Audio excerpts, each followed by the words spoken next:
The Falcon and the Winter Soldier has concluded its final episode, and I sat down with my friend across the pond, Ruben, from the Ruby Tuesday, to talk about our impressions of the season, some of our favorite moments, and where we think the show is headed. All right. So, hey, we are back again. I'm Chris with Movies and Munchies. And I'm Ruben from the Ruby Tuesday. Right on. And today, hey, we are talking The Falcon and the Winter Soldier, the whole season. Just going to dive into some spoilers and just, what we thought about the show in general, maybe even some predictions for what's coming up. And then, who knows where the conversation will lead. Yeah. So, Ruben, what do you think? Just your overall impressions of the show. What did you? Yeah. So I'm a massive Captain America fan. And so I was always dubious of a new Cap. And so I was behind the Falcon, and I knew he'd been given the shield. And then to see him not have the shield, it was kind of the next logical thing. We had this character that had been built up for 22 films, I think, with On Your Left. They've had that joke, but building up that friendship the whole way through. So it felt right. But then for him to give up the shield at the beginning, I was like, I don't like this. I don't want it. But obviously that was the whole setup, because that's the whole story. You've got to get the audience to love this new Captain America. So we get that initial burst of how the internet immediately hated the actor who was the new white Captain America. That he got death threats on his Twitter. He had to leave social media because for some reason, there are a few people in the world that can't differentiate between acting and reality. But yeah, so he's going down into the, in the catalogs of the great villains, right? The people that we just love to hate because he plays the character so well. Yeah, absolutely. So I love the initial first 10-minute action sequence. We had that whole Falcon fly through, a brilliant choreographed. One thing my son mentioned to me was like, damn, these bad guys are really good. And it was really nice to see bad guys not just being schooled. You get henchmen that, left, right, center, they're just plopping down dead. But the Falcon had to work to, and I think he actually lost that first fight. Like towards the end, he didn't get what he needed to. They got away, which is great. Yeah, absolutely. Yeah, I think I love that opening scene too, because it was also it thrust us right in and kind of set that tone, right? For the what I mean, at that point, it's like, well, I expect this is what it's going to be. It's got this big action, very cinematic, and just so much fun to watch. And it just boom right there. But then I was then it shifts gears and goes into the Winter Soldier, and the pace I felt, slowed down a little bit. I mean, we get that flashback scene, but then it becomes, I think, much more emotional when we go into Bucky's story right there. And I kind of liked the juxtaposition between the two, because, we went from boom, action, fast paced, and then slow it down. And then it allows us to then progress even further. Yeah, my wife's favorite character in the entire Marvel series is the Winter Soldier, just because of how broken a person he is, and that plays a massive part throughout this series. As we start seeing Zemo introduced, and him trying again to use the words, and he's like, I just had to try. I mean, Zemo for me was a great character. I was a little bit disappointed when they just kind of like put him to the side of it. We know he's going to do something because skipping forward, we see him back in jail, and he's reading his book, and he hears that little news segment and smiles to himself and like, what is he up to? Well, and the guy, the guy in the car in the last episode that blows up the truck with the super soldiers heading to the raft, that was Zemo's butler, right? Yeah, right. Yeah. Okay. Yeah. So that's the link. So they literally just got the soldier that said to them, that was locking them in the van. One world, one people. Yeah. And you're like, oh yeah, they're still going to be around. And then boom. And you're like, oh no, they're not. Right. It definitely sets up for something in the future there. Yeah, absolutely. Should we talk about the last episode? Yeah, let's do. Okay, so I thought, yeah, from the beginning, the first 10-minute action sequence on the first episode, I was like, that was great. And then throughout the episodes, we get kind of good action sequences, hand-to-hand combat, but I didn't see anything that was as good as that. Well, for me anyway. But then this last episode starts, and it's like consistent action throughout the whole episode. There's a few dips of where characters are talking to each other, and you have that camaraderie, good cop, bad cop, between the super soldier and now the Falcon slash Captain America. But I just thought the action throughout was intense, and you had so many puzzle pieces. It felt like we were watching almost a Lethal Weapon Marvel movie, because it had that sort of, they solidified the camaraderie between this good cop, bad cop, between the Captain America and the Falcon. The super soldier, Captain America and the Falcon are one person. And yeah, so now that they've done that partnership, yeah, so my mind's still trying to get around that he is Captain America. Done this partnership, they can like fully jump into that action. But at the same time, they're playing on our who is the good guy here and who's the bad guy, which is why we get that massive speech at the end, which I think it felt like they were talking to the audience. I felt like that was a message, like, guys, listen up, things need to change. Totally agree. Yeah, I'm curious at when they wrote that part of the script, because you're right. It absolutely, I mean, as Sam is just speaking to the senators and the rest of the GRC committee, he was talking to us. And really, I mean, I thought it was one of the most powerful speeches that happened throughout the entire show. Just that the social commentary that was being made there. And I love that they used this platform to do that, to kind of speak into society. I thought it was well done. I just know some people are going to be like, oh, now they've gone woke, they're using color. But like, too right, how can you not? It's a black Captain America. There's something to say there. Absolutely, especially because this follows up from that massive conversation between Sam and Isaiah Bradley, and about, that was another great commentary there. But what he's talking about, and just like almost Isaiah Bradley, like, how could any black man want to be Captain America or want to wear that shield or wear, and that's powerful. And you see how it affects Sam. And, that's part of what I loved about episode 5 too, just that whole progression of the conversations and, that Sam has with Bucky, but Sam has also with his sister, and just the internal stuff. So yeah, I think this was an awesome way to speak to society, and I think it's necessary. I mean, even if you go back to World War II, the kind of tenuous link there from Captain America in his World War II days, they used, Hitler used film as a message to his people. And then in America, they were always trying to drive people to join the army through their adverts, their films, what is a man. So we've been using media right back from then. So to not use it now to kind of shape what the world is, when you have a platform of millions of people that watching this show, why wouldn't you? And it's almost your responsibility. So it's great that they've done that. Absolutely.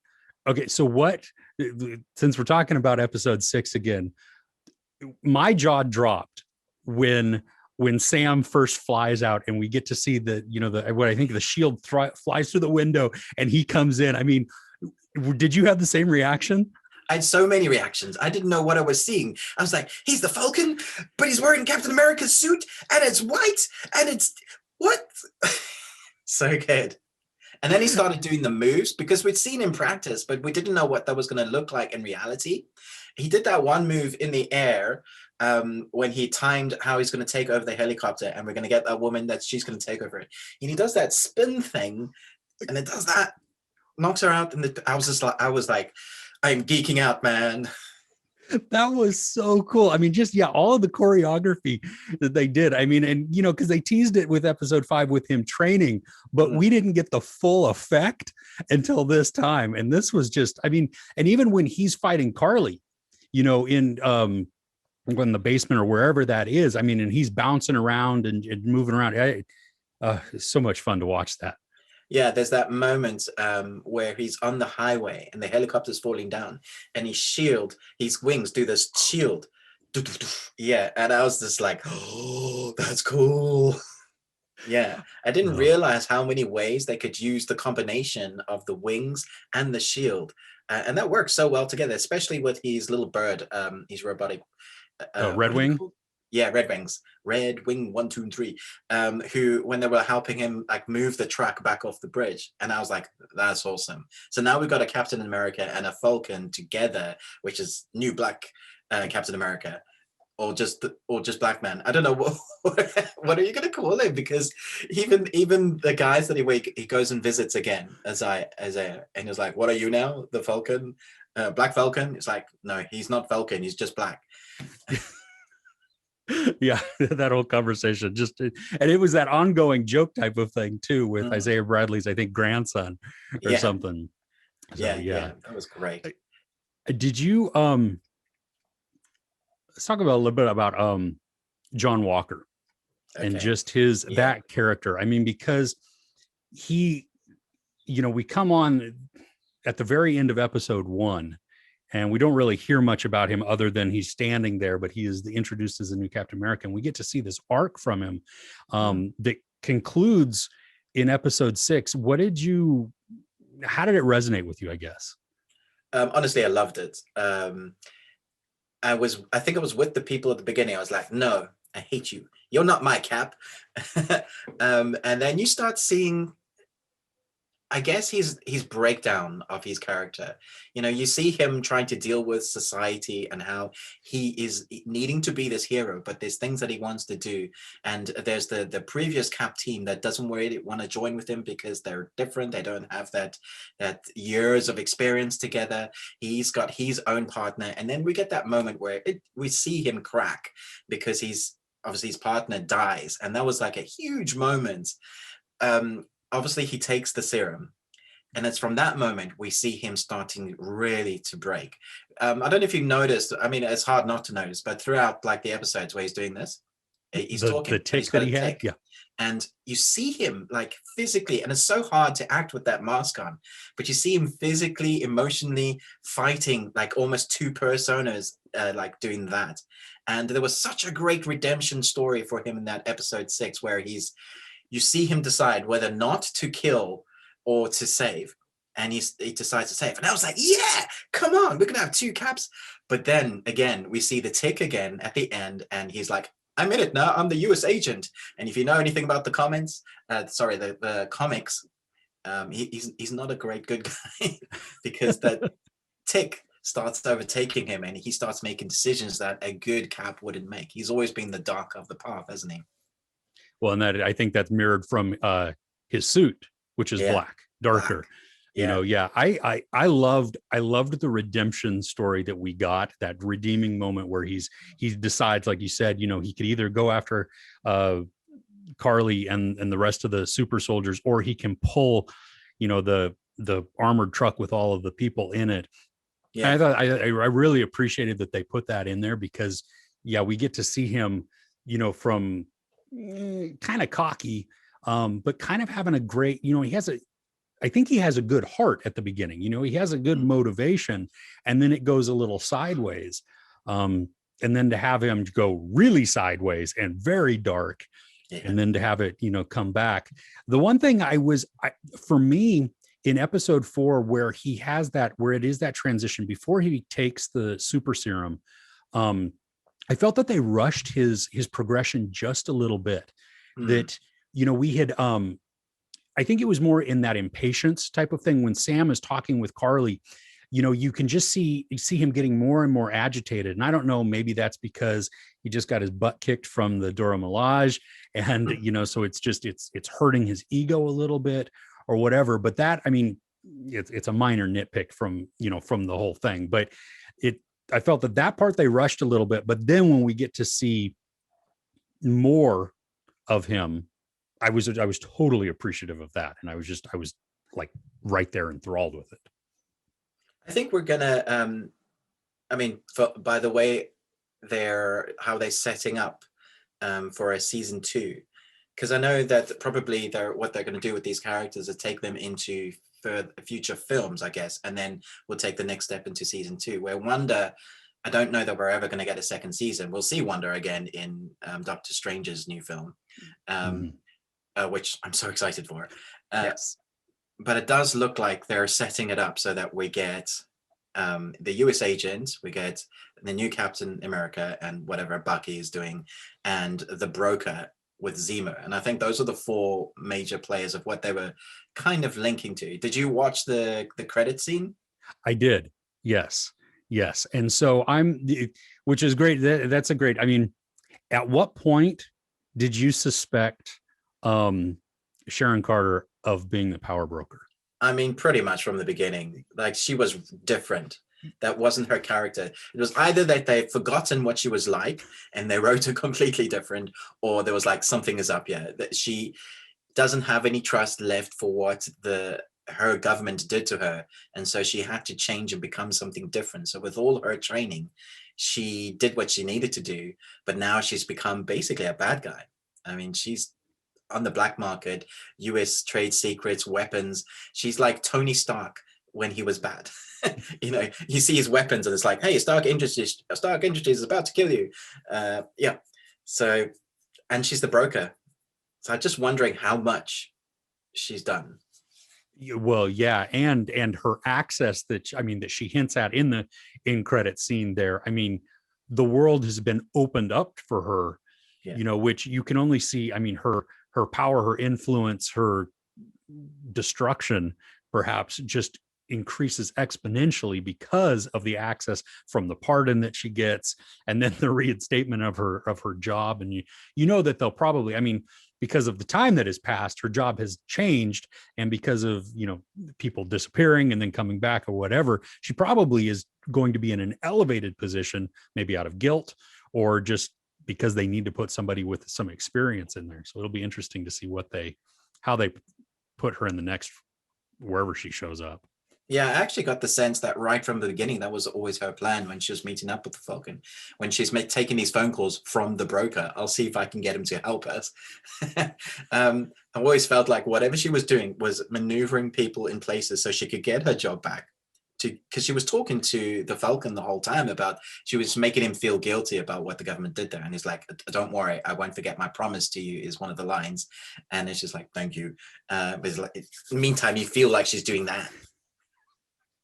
Yes. What are we going to do tonight, Pinky?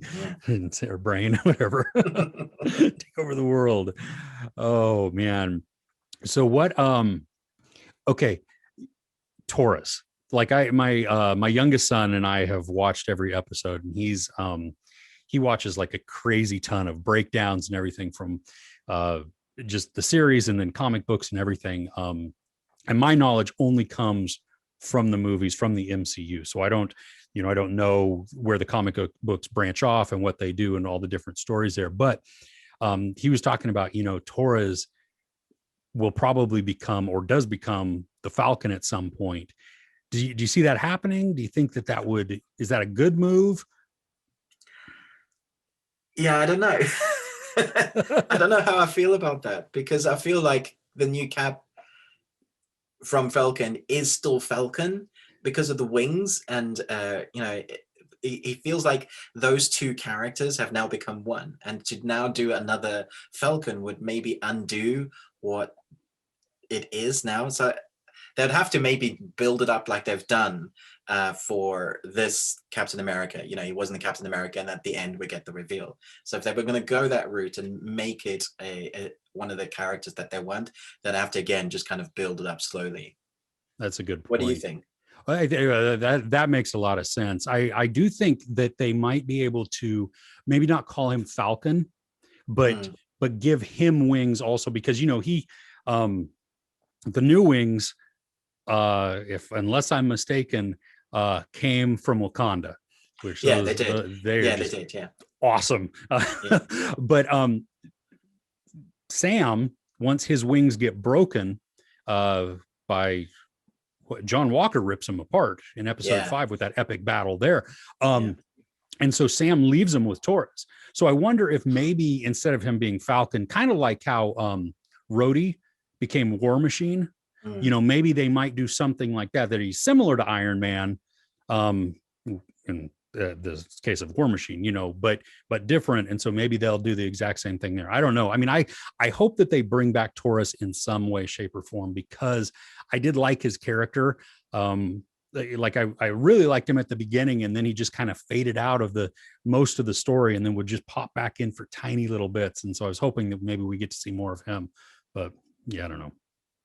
There was one thing I was disappointed with, and I was really hoping that we were going to see another main player from the MCU. I was hoping that we were going to get a big moment. I actually thought it was that moment when the truck was stopped, and I was like, well, who's holding that truck now? And then it was Falcon. I was like, okay, well, the new captain. I was like, okay, that's fine. But I was hoping that we were going to get a reveal or a link to the wider MCU. And we had obviously the Wakandians arrive, and we had a few little moments, but there wasn't ever like another big character that I was like, ah, man. That would have been awesome. Yeah, I think there were opportunities definitely to do that. I wonder too, though, if they didn't, because of how COVID messed all of the production schedules up, because WandaVision was supposed to come after this, correct? Is that what the original? I think so. Yeah. Yeah. So, original. I mean, it's hard to know now and hard to remember that. I mean, and it's kind of unimportant because it's happening this way now. But I wonder if maybe they didn't have some of those pieces in there only because of how they had originally laid out the release schedule. But it still would have been great to have somebody. I mean, even to have like Hawkeye make an appearance, you know, who's going to have his own series. I mean, he's just finished filming, so he had that little tweet. You know, he said, "I'm finished. I'm not gone, but you'll see me soon." I do wonder how these are going to link to each other, because in a few weeks' time we're getting Loki, and I feel like Wanda would have been an easier link to the Loki world because of the magics and, you know, the mysticism. And Doctor Strange is obviously going to have something to do with Loki at some point. Yes, I don't know how this one would link, but it's interesting to see, because we have these TV series now, and obviously we trust them because they managed it with 22 films. Is it more than 22 films yet? Not yet. And we need Black Widow to arrive as well. So where is that going to fit in the storyline? I know most of the storyline is prequel. Is it before? I think it's after. It's between Civil War and Infinity War. Right. So yeah, it's just before Endgame. Mm-hmm. But it's the story of Black Widow, which still looks great, but it does feel like a weird film that's out there in different timelines that we've already had, and we passed that now. So yeah, it'll be interesting to see how they link these together. Any ideas with what's going to happen in season 2 of the Captain America and the Winter Soldier? Oh man, you know, I don't know. I'm curious at how much Bucky is going to play into it. I mean, I like his new arc. I like that at the end, you know, he has spoken with his friend that he had put off and just avoided telling him about killing his son for forever. And he finally does that. He gives the psychologist, you know, his book with all of the names crossed off, all taken care of, you know, and the thank you note. And so we've definitely seen a large transition and a character growth on his part, because he's really got the healing. I mean, we, you know, like you said before, we even got to see, which was kind of cool, from Wakanda, Bucky's time in Wakanda, where they healed him from the keywords, or from those trigger words. So I think Bucky's role is going to be, well, I don't know what his role is going to be. I don't want them to lose that camaraderie that they've built, and what we see even at the end, you know, as they're at the end of episode 6, it's you know, just that big party at Sam's home or on the dock there and everything. And you can tell that they have really gotten this friendship, because as the show starts out, it's like, we're doing this mission and we're done. We'll never talk again. Goodbye. You know, thanks, Doc, for making it weird. And so I think definitely while there still might be some rubbing of the, you know, each other wrong and some clashing of heads, but that's going to be normal. And I think that little bit of internal conflict is good for the story. I think watching them, they're probably going to battle off either the power broker, unless I get, and my brain is like spinning now, is if, depending on when it comes out and after which movies and what has been revealed in certain movies, I wonder, how that will come into play to affect the narrative moving forward with them. And I think it really is going to depend on where they pop in to other movies in the future. Yeah, they've got to play a really tricky, like one step, this film goes here, this series goes here, because I know that they already upset a lot of fans with saying that the Agents of S.H.I.E.L.D. is not canon. So all of that has happened in Agents of S.H.I.E.L.D., even with bringing one of the main characters back who was dead, and it was the main character. Everybody was like, oh, maybe we'll see him in future films. Never happened. It doesn't exist. So fans are like, what about these series? Surely I don't think there's any way around it that they can't make this canon, because obviously we have those characters that are now changed and they're going to have to be in subsequent films. But yeah, I don't envy Kevin Feige trying to figure all that out. Yeah, definitely. Well, let's see here. What about, we talked a little bit about the U.S. agent and how he becomes, he's definitely darker. We get to see him darker. Have you read the comics? I've many years ago, I had a couple, but that's about as far as I got. Yeah. Does he have his own storyline that goes, or does he? There is a big story with him. It just Okay. depends on how they put him into the world, because they've already changed some things. Obviously, they're going to have to. But from what I can remember is that there's a lot that goes on with him, and I can't remember him being a very nice guy. But he does things. He's of that sort of mentality. He thinks what he's doing is right, and the way he's doing is right. So somebody that is good telling him what he's doing is wrong, he just doesn't get it.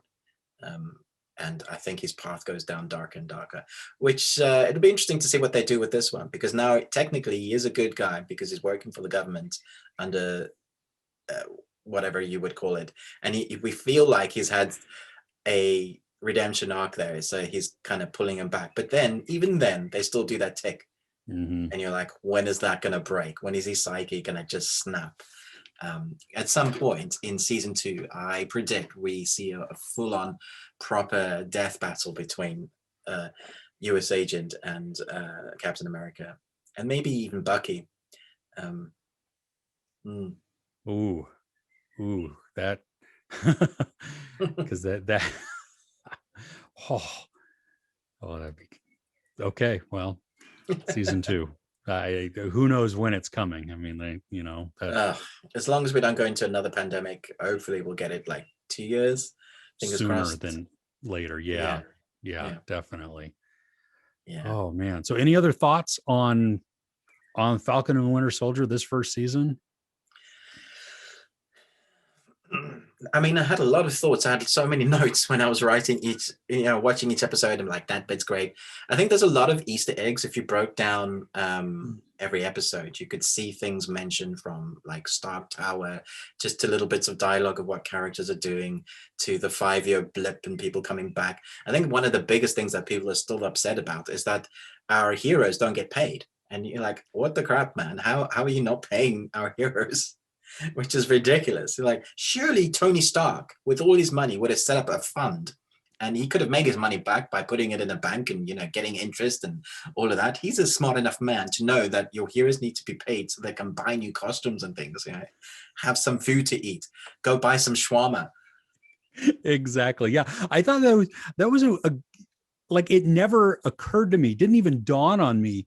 But then to have Sam talk about, did they bring it up in this show and confront it of like, yeah, I haven't made any money off of this.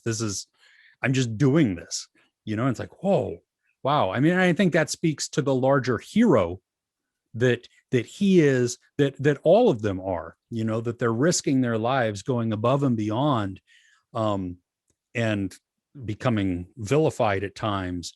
And then also on top of that, now you don't get a paycheck. Awesome. Yes. So let me ask you, who do you think were the bad guys in this series?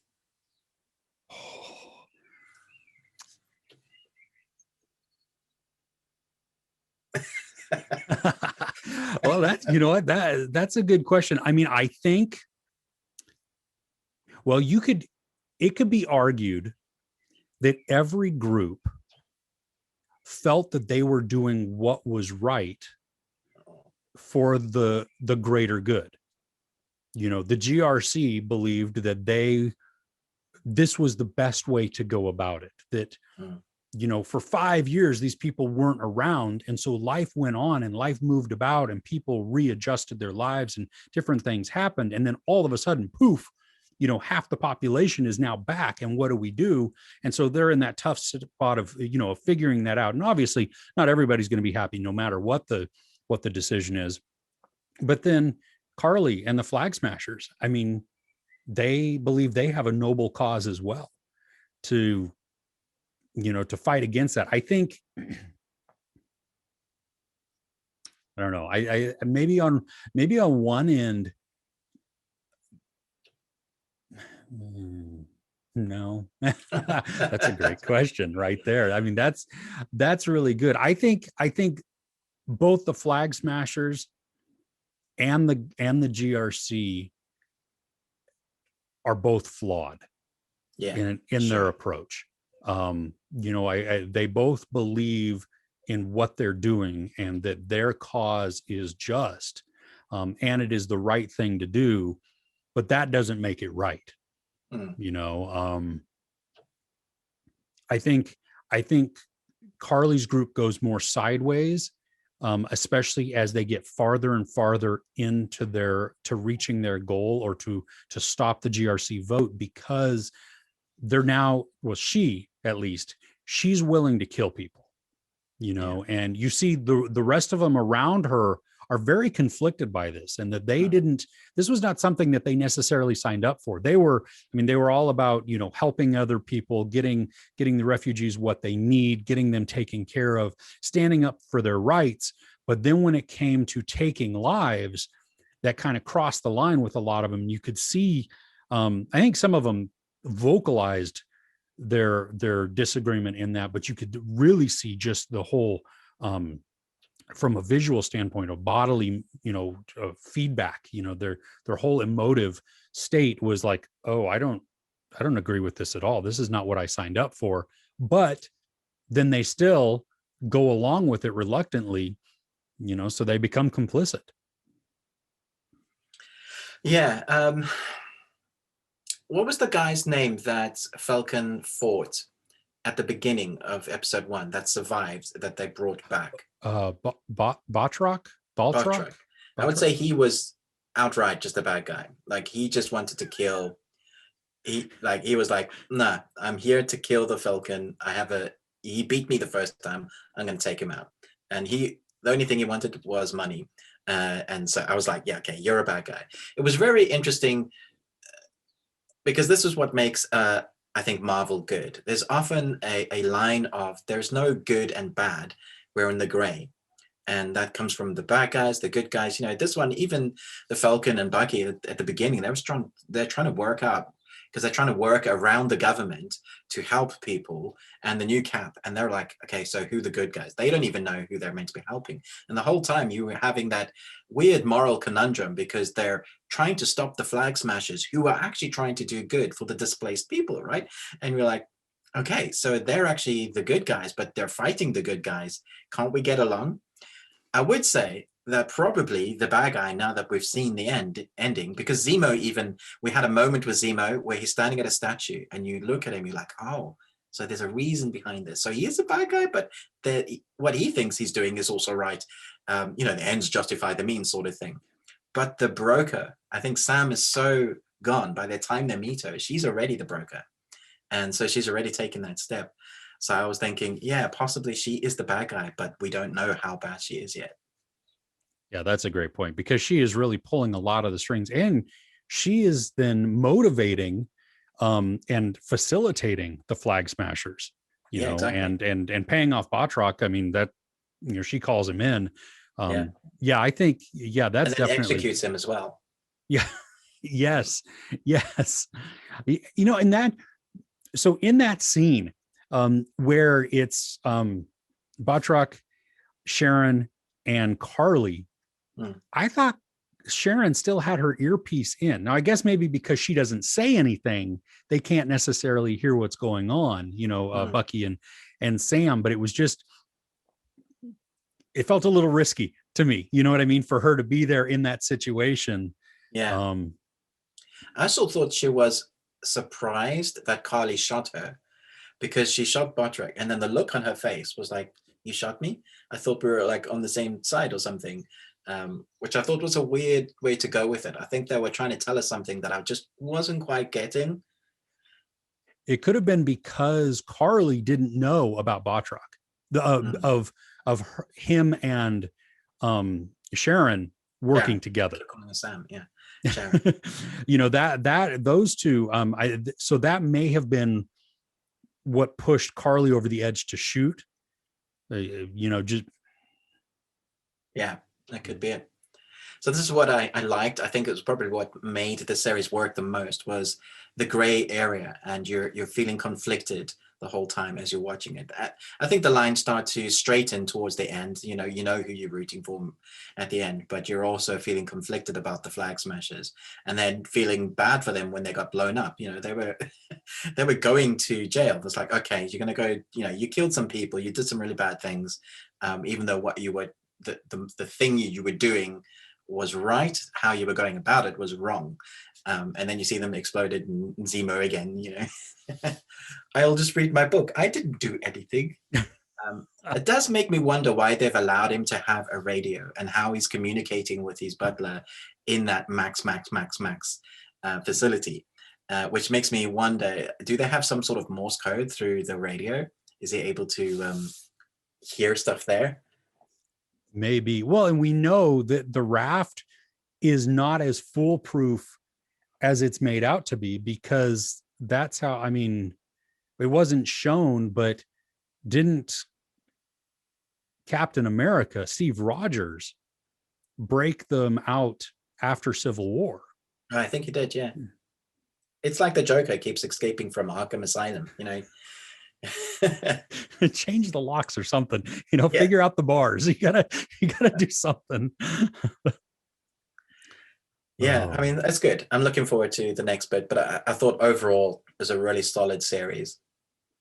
Absolutely, me too. I was I was pleasantly surprised. It definitely had a different tone and a different pacing than WandaVision did, which I appreciated. It because it takes on its own life then, and it kept me going the entire time. And I appreciated the quieter moments that they would take in an episode, and then mix in with some of the just amazing action that they would do. And so it really, I think what would bum me out each week is that, oh, dang it, it's over. I've got to wait a whole nother week, to watch this. Whereas I'm ready for a 3-hour movie. Just bring it on. Let me see this. I was thinking about that. I kind of like what Disney is doing, though, because it takes me back to my Friday nights of looking forward to an episode of something. When you're young, you're watching, well, for me, like showing my age, watching Airwolf or The A-Team or something. Oh, yeah. And, you're really looking forward to those. And now with like Netflix setting the standard of binging TV series, dropping all at once, and a lot of streaming services taking that role on as well. And we're living in a very much of an age of, I want it now, give it to me all now. We're teaching us a little bit of patience now, which is it's hard to do because they're so good. But at the same time, I'm left feeling, now what? It's finished. Yeah, well, and now we have, what is it, like 7 weeks? Something. Yeah, June 15th or something. Yeah, until Loki comes out. And what's going to fill that gap? Yeah, well, I on my own, like, just I've been rewatching the MCU in timeline order, and so I start. It's been wonderful. Because Disney Plus put it in timeline order for us. It's missing a few movies, obviously, just because of certain contractual things. Spider-Man. Yeah, exactly. But so I'm just finishing up Infinity. No, I'm finishing up Endgame right now. Wow. And so maybe what I'll do is go back and, watch another one here or there, just because it fills that gap, and it's a lot of fun, and just, I mean, it's that nice escape, and it's a familiar escape too. But yeah, I'm that big break in between now and when Loki comes out is going to be painful. Yeah, I'm gonna be like a guy in the corner. It's like, if you got some more, if you got some more MCU, if you got some. Absolutely. So, oh my goodness. Right on. Well, I think the show, this was a great show. I was surprised at how much they were be able to put in to only 6 episodes. Because especially at the beginning, it felt like, wow, are you going to just cram it all in? Is it going to feel too rushed, too packed? And I felt it actually, it breathed a little bit as the show went on, and it felt overall pretty good. So before we finish our long chat about this amazing show, can you name your favorite moment, apart from the reveal, which, we're really geek, the reveal of the new suit, but in the entire 6 episodes, was there one moment that you just thought, yeah, that's it? I love that bit.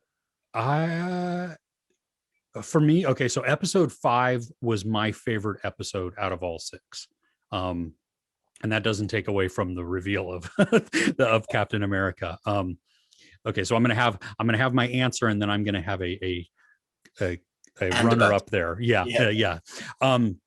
So in episode 5, as Sam and Bucky are throwing the shield in front of Sam's house, and they're just kind of practicing that conversation that they have about healing, and that, for me, it wrapped up just so much of the show. I mean, it included so much emotion. We watch Sam kind of accepting now that, I mean, he's holding the shield, he's beginning to throw it, and he's becoming Captain America. And so I think for me, that portion there, I don't know how long it was, 5 minutes, 7 minutes, whatever it was just, it hit me. And it had to rise above a whole bunch of other moments that hit me really well. My runner up is at the end of episode 6, where the screen goes black and it says Captain America and the Winter Soldier. I went, whoa. So yeah, that's mine. Okay, what's yours? Okay, so funnily enough, mine is also in episode 5. But it's the moment when they're working on the boat together, and they're working on, and he says, hand me this, and he says, no, you got to go this way. It's just that they've had that culmination of building those characters up, and they've finally reached a part where they're accepting each other of who they are, where they're at. They've gone and seen the lady that's talked them through some of their issues. And they've had a few fights, and they're now in it together. And I just thought that moment was the moment you're like, they're actually a team now. And I thought that solidified it.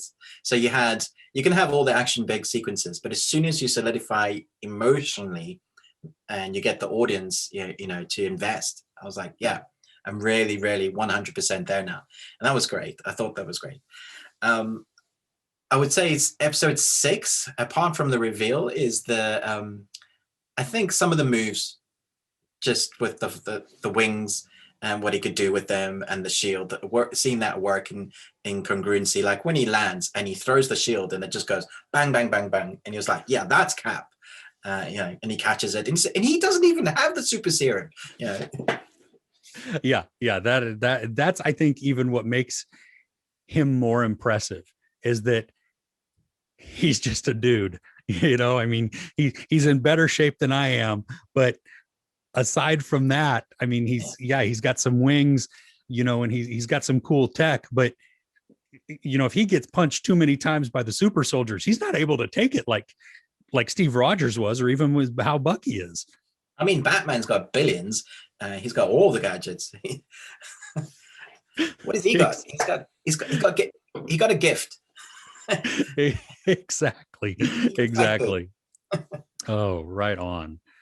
Well, this was a good discussion. This was a lot of fun. I'm glad that we got to chat about just what, the fun that the show was, and everything that we that popped out and stuck out to us. So thanks, Ruben, for chatting with me. I appreciate it. Yeah, sorry about my eye line, because the webcam's up there. Yeah, so mine's up here, my computer's down here. But so your face is over there.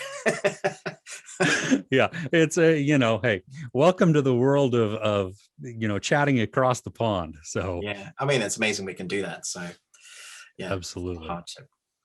Cool. Well, everybody, hey, thanks for joining us. Again, it's Movies and Munchies and the Ruby Tuesday, and definitely like, subscribe, share it around. Let us know in the comments too, what you thought of the series. Screen, but that'd be gross. Hey, no, go ahead, lick the screen. I don't care if you want to. That's totally your prerogative. All right. Wait, let's see if I can do it. That's a perfect way to go out. All right. Thanks so much for watching. I hope you enjoyed our discussion, and I'd love to know your thoughts on the season in the comments below. Did you have a favorite moment? Were there things that you were surprised by? Let's continue the discussion down below.